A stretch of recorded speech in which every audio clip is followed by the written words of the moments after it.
अच्छा, तो आज की क्लास में हमने जो है वो स्विच केस स्टेटमेंट से मुतालिक जो है वो बात करनी है। हमने लास्ट क्लास में जो है वो कंडीशनल स्टेटमेंट्स को देख लिया था। ये इफ एल्स डॉट एचटीएमएल की यहाँ पे मैंने फाइल एक बनाई थी, इसको लिंक करवा लिया था इफ एल्स डॉट जेएस की फाइल से।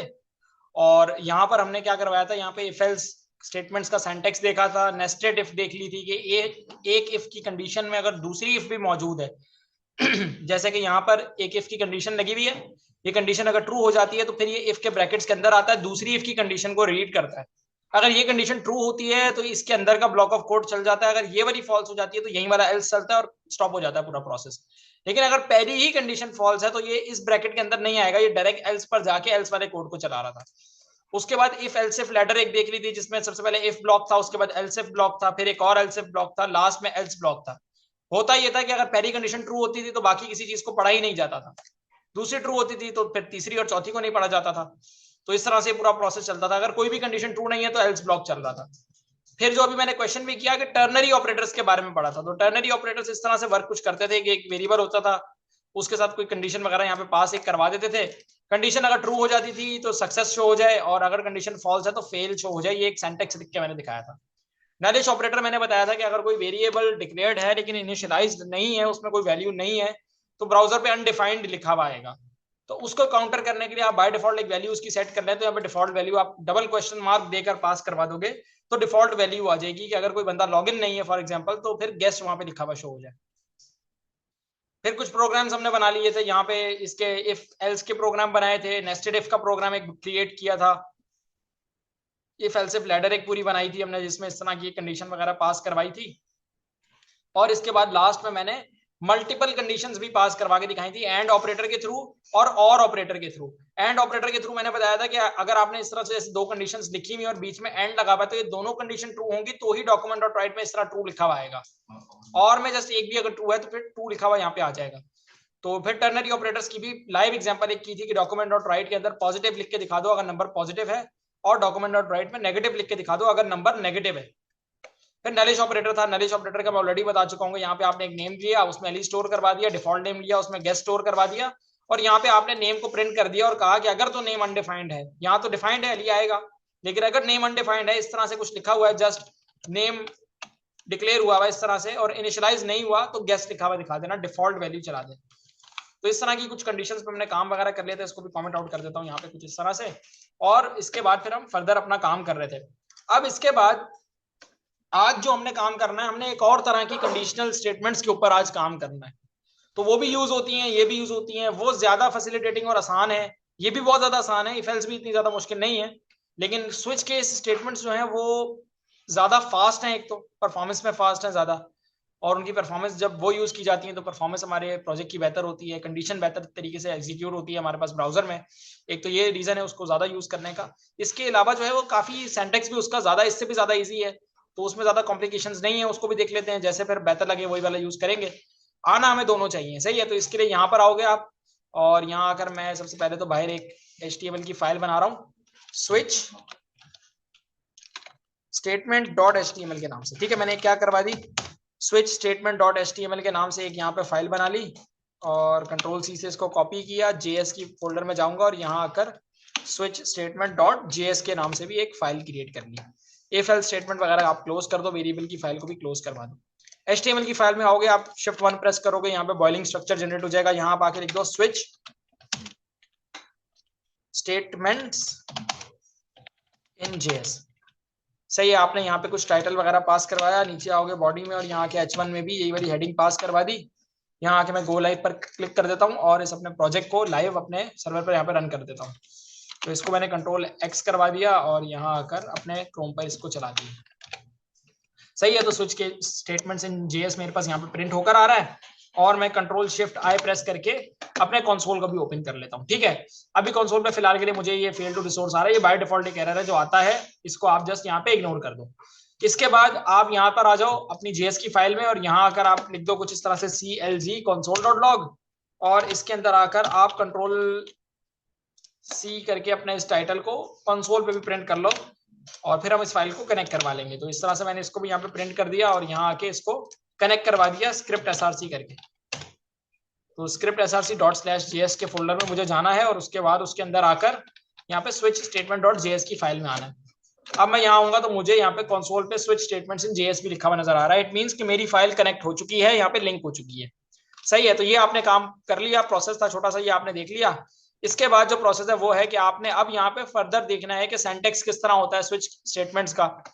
तो मैं यहाँ पर आऊंगा, यहाँ आकर मैं सबसे पहले तो एक इसको कमेंट आउट कर देता हूँ लाइन को, और यहाँ आके एक मल्टी लाइन कमेंट बना लेता हूँ कुछ इस तरह से, क्योंकि इसमें सिंटैक्स हमने पास करवाना है। तो यहाँ आकर मैं इसको क्लोज भी करवा लिया। अब स्विच केस स्टेटमेंट्स के ऊपर काम कर रहे हैं, सबसे पहले सिंटैक्स देखना है।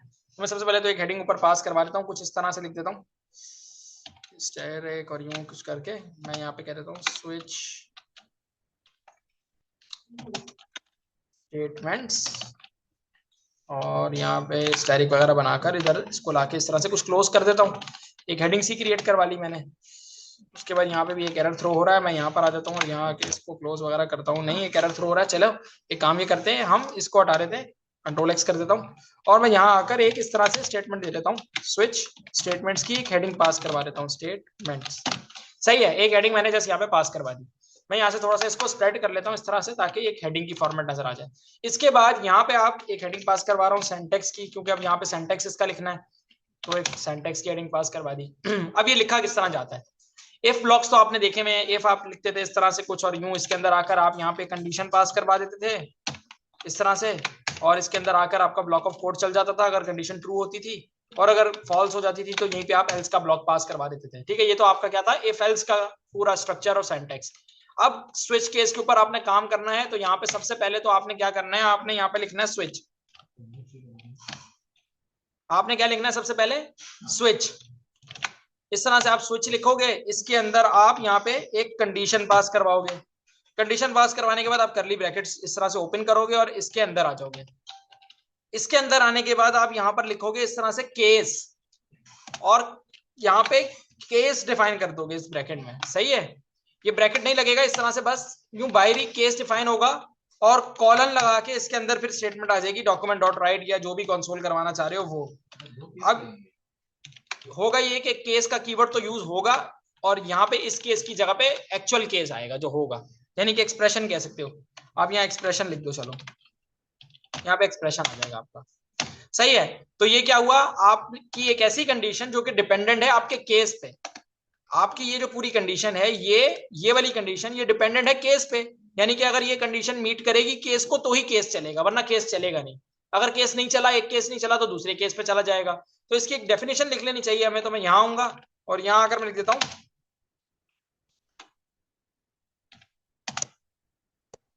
एन एक्सप्रेशन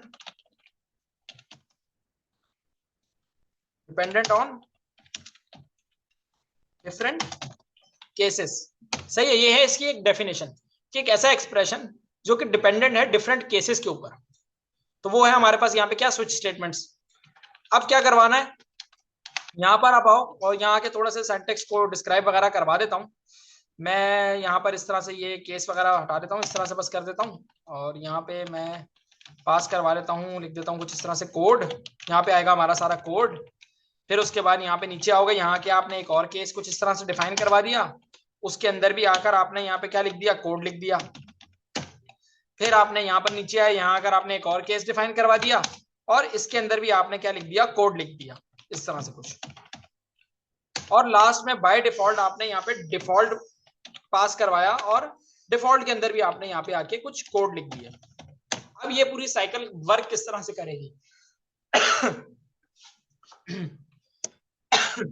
आपने यहाँ पे लिखा स्विच। स्विच के अंदर आपने एक कंडीशन पास करवाई हुई है, ये वाली कंडीशन। ये कंडीशन का ट्रू होना जरूरी नहीं है, ये कंडीशन सिर्फ देखी जाएगी कि ये कंडीशन क्या है। ये कंडीशन जिस भी केस को मीट करेगी वो वाला केस चलेगा। अब ये मैं क्या बात कर रहा हूं, आप क्या करो, कोड के साथ यहाँ पे ब्रेक भी पास करवा दो इस तरह से। आपने ये ब्रेक भी पास करवा दिया। अभी ये प्रैक्टिकल हम करेंगे, इसको यहाँ पे ब्रेक पास करवा देंगे और डिफॉल्ट तो चलेगा, उसमें किसी ब्रेक की जरूरत नहीं है। अब होगा ये कि ये कंडीशन देखी जाएगी कि ये कंडीशन इन केसेस में से किस केस को मीट करती है। अगर ये कंडीशन मीट कर गई ये वाले केस को, पहले ही केस को तो इसके अंदर का कोड चल जाएगा, और क्योंकि यहाँ ब्रेक लगा यहीं पे बाकी सारा ब्रेक हो जाएगा, कुछ भी आगे नहीं चलेगा, बस ये वाली कंडीशन चलेगी। अगर ये कंडीशन फॉल्स हो गई तो दूसरा केस पे आ जाएगा। यहाँ आके ये वाला कोड चला देगा, ये जो कोड है ये पूरा चल जाएगा और फिर ब्रेक हो जाएगा, आगे नहीं बढ़ेगा। अगर ये ब्रेक नहीं लगा होगा तो होगा ये कि अगर तो ये वाला केस ट्रू हुआ, ये वाला केस फॉल्स हुआ तो ये तो नहीं चलेगा, लेकिन ये केस ट्रू है तो फिर आगे कोई ट्रू है या नहीं है वो फिर सारा नीचे तक चल जाएगा और डिफॉल्ट भी चल जाएगा साथ में। सही है, तो ब्रेक यहाँ जरूरी होता है लगाना, एग्जीक्यूशन को स्टॉप करता है ब्रेक, ब्रेक देता है, एक ब्रेक लगा देता है आपकी एग्जीक्यूशन में। तो ये है आपका पार्ट। अब यहाँ पे मैं कुछ इस तरह से एग्जांपल देता हूँ। यहाँ पर इस कंडीशन के अंदर एक कंडीशन लगी हुई है कि एज क्या है, मैं इधर स्पेस थोड़ा दे देता हूँ। यहाँ पे एक कंडीशन लगी हुई है कि एज इज इक्वल टू 12, सही है, एज इज इक्वल टू 12 की कंडीशन लगी हुई है। उसके बाद यहाँ पे केस में एक केस लगा हुआ है 12 का, एक केस बना हुआ है 10 का, एक केस बना हुआ है यहाँ पे 50 का फॉर एग्जांपल। सही है, आपने क्या करवाया, आपने इस सेंटेक्स से बाहर ही यहाँ पे एज इज इक्वल टू 12 इस तरह से डिफाइन कर दिया, लेट का कीवर्ड लिख के, लेट वार कॉन्स किसी भी से लिख सकते हो, ठीक है। आपने age is equal to 12 define कर दिया और इस कंडीशन के अंदर यहाँ पे आपने एज डिफाइन कर दी है, यूं बस आपने एज लिख दी है। अब एज में वैल्यू क्या है, 12 है, तो ये देखेगा कि कौन सा केस मीट हो रहा है। अब ये वाले केस पे 12 लगा हुआ है, 12 इस केस पे है तो ये वाला केस चलेगा, बाकी कुछ नहीं चलेगा। तो कंडीशन वो लगानी पड़ेगी ना। अभी देखो इसको मैं बता दूं। अब यहाँ पे आपने समझो ये एज पैरामीटर पास करवाया हुआ इस कंडीशन के अंदर, जस्ट एज लिखा हुआ है आपने और एज की वैल्यू क्या है 12 है, तो ये अंदर आएगा केस को देखेगा कि यार अब एज है कंडीशन में, एज पैरामीटर स्विच में पास हुआ है, तो अब मुझे केस मालूम करना है इसका कि कौन सा केस है अब इसका। अगर तो केस मीट हो जाएगा, केस मिल जाएगा तो ये चला देगा, अगर केस ही ना मिला तो फिर डिफॉल्ट ने तो चलना ही चलना है, जिस तरह एल्स ने चलना था इस तरह यहाँ पे डिफॉल्ट ने चलना है। तो ये हो गया एक सिंपल पार्ट। अब क्या करते हैं, इसकी एक प्रैक्टिकल एग्जांपल करके देखते हैं। इसी को मैं प्रैक्टिकली करता हूं, ये तो आपने सेंटेक्स में देख लिया, इसको आप यहाँ से कुछ इस तरह से हटाओ, यहाँ आ जाओ, यहाँ आके आप लिखो let age is equal to, मैं करवा देता हूँ कुछ इस तरह से 12। हम 2-3 प्रोग्राम्स बना लेंगे इसमें ताकि बेहतर इसकी प्रैक्टिस हो जाए। Let age is equal to 12 आपने करवाया, आपने यहाँ पे लिखा स्विच, स्विच के अंदर आपने क्या पास करवा दिया, एज पास करवा दिया, एज में क्या है 12 है। उसके बाद आप आ गए इधर अंदर कंडीशन के अंदर, यहां आके आपने एक केस पास करवाया, केस पास करवा के पहला केस क्या है आपका 5। आपने कहा अगर 5 का केस मिल जाए तो क्या करवा देना, डॉक्यूमेंट डॉट राइट कर देना, डॉक्यूमेंट डॉट राइट कर देना दिस इज 5, कुछ इस तरह से दिस इज 5 लिख देना, सही है। उसके बाद आपने एक और केस बना दिया, यहाँ पे आके आपने कहा कि अगर केस 8 हो तो डॉक्यूमेंट डॉट राइट क्या करवा देना, this is 8,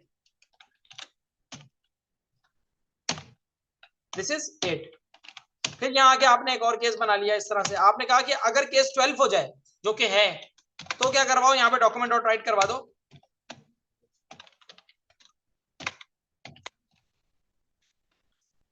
this is true, सही है।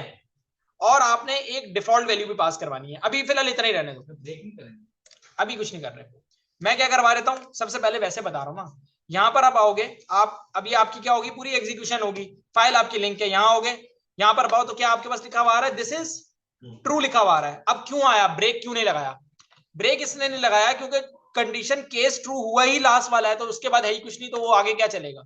उसने पहला केस देखा, पहला केस मिला ही नहीं ट्रू, दूसरा केस देखा वो भी मिला ही नहीं ट्रू, तीसरा केस जाके ट्रू हुआ है ना, तो आगे है ही नहीं कुछ, तो वो नहीं चलेगा ना, कुछ भी नहीं चलेगा। ये होता है मेन पर्पस। अब मैं क्या करवा देता हूँ, मैं यहाँ आ जाता हूँ और यहाँ आके मैं एक डिफॉल्ट भी पास करवा देता हूँ कुछ इस तरह से। मैं यहाँ के लिखा डिफॉल्ट, और डिफॉल्ट के अंदर मैंने यहाँ पे डॉक्यूमेंट डॉट राइट करवा दिया इनवैलिड एज, इनवैलिड एज, कुछ इस तरह से। यहां पर आता हूं, देखो इनवैलिड एज भी आ गया। क्यों, क्योंकि तीसरी स्टेटमेंट ट्रू हुई है और उसके बाद डिफॉल्ट स्टेटमेंट थी वो भी साथ चलेगी ना। तो अब आपको लगानी है ब्रेक, आप यहां पर आओ और यहां आके आप लगा दो ब्रेक, आपने ब्रेक लगाई, दिस इज ट्रू अब आ रहा है, इनवैलिड आगे नहीं बढ़ा, सही है। तो ब्रेक की प्रैक्टिस किया करो, ब्रेक को लाजमी आपने साथ में लगाना है, आपने स्टेटमेंट ब्रेक करनी है। कई बार इसका मसला आ जाता है, ब्रेक नहीं लगा हुआ होता और हम ढूंढते रहते हैं एरर्स में, लेकिन मिलता नहीं है, वो फिर बाद में पता चलता है कि ब्रेक ही नहीं लगाया हमने अपनी स्विच केस स्टेटमेंट में, सही है। ये आपका हो गया क्या, एक बेसिक सा एज का प्रोग्राम, आपने एक बेसिक सा एज का प्रोग्राम बना लिया। अब आप क्या करवाओ, यहाँ आ जाओ और आप आके इसकी कंडीशन को ट्रू करवाओ। आप यहाँ पे लिख दो 5, यहाँ आओगे, देखो this is 5, this is 8, this is true, तीनों प्रिंट हो गए। क्यों, अब पहला केस ट्रू हुआ है और ब्रेक लगी नहीं है उसके साथ, तो यहाँ पर आपने ब्रेक भी लगाना है इस तरह से। देखो दिस इज 5 आ रहा है, अब ब्रेक लग गया, आगे बढ़ा ही नहीं वहां से।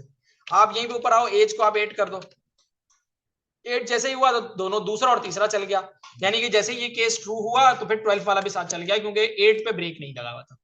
तो ये होता है इसका एक बेसिक सा सिंटैक्स और बेसिक सा प्रोग्राम। आप क्या करो, आप एक और यहाँ पे बना लो एक प्रोग्राम। ये वाला समझ में आ गया? ये क्या था आपका स्विच केस स्टेटमेंट्स की मदद से एक एज प्रोग्राम, एक एज का आपने बना लिया यहाँ पे प्रोग्राम। आप यहाँ आओगे, यहाँ पर आके आपने इसको यहाँ पे कमेंट आउट करवा दिया। इसके बाद आप यहाँ नीचे आओ, यहाँ अगर आप एक हेडिंग वगैरह पास करवा दो, डेज प्रोग्राम, डेज प्रोग्राम, ठीक है।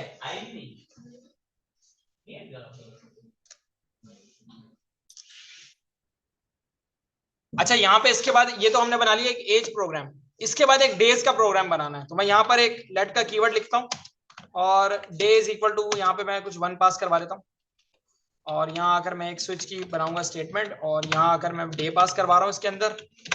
इस तरह से मैं इसके अंदर आया, मैंने पहला केस बना दिया, केस 1 किया इस तरह से, और मैंने यहाँ पे पास करवा दिया डॉक्यूमेंट डॉट राइट, और पहला दिन है मेरा संडे, मैं संडे से शुरू कर रहा हूँ, सही है। उसके बाद मैंने यहाँ पे दी ब्रेक स्टेटमेंट, इस तरह से क्लोज करवा दी, और डिफरेंट केसेस बना लेते हैं। तो मैं यहाँ पे कंट्रोल सी करता हूँ और कंट्रोल वी कर, एक मिनट यार, कंट्रोल वी करवा के इसको 2 कर दिया, और यहाँ लाके इसको पेस्ट किया और 3 करवा दिया।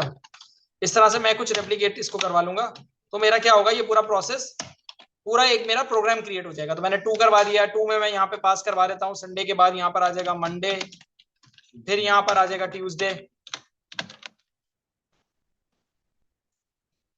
ट्यूसडे आ गया, ट्यूसडे के बाद यहाँ पर आ गया मेरे पास वेडनेसडे, और यहाँ पर मैं कुछ कंट्रोल सी कर देता हूँ इसको, और यहाँ लाके मैंने रखा, और 5 में मैंने पास करवा दिया। यहाँ पर वेडनेसडे के बाद थर्सडे पास करवा दिया,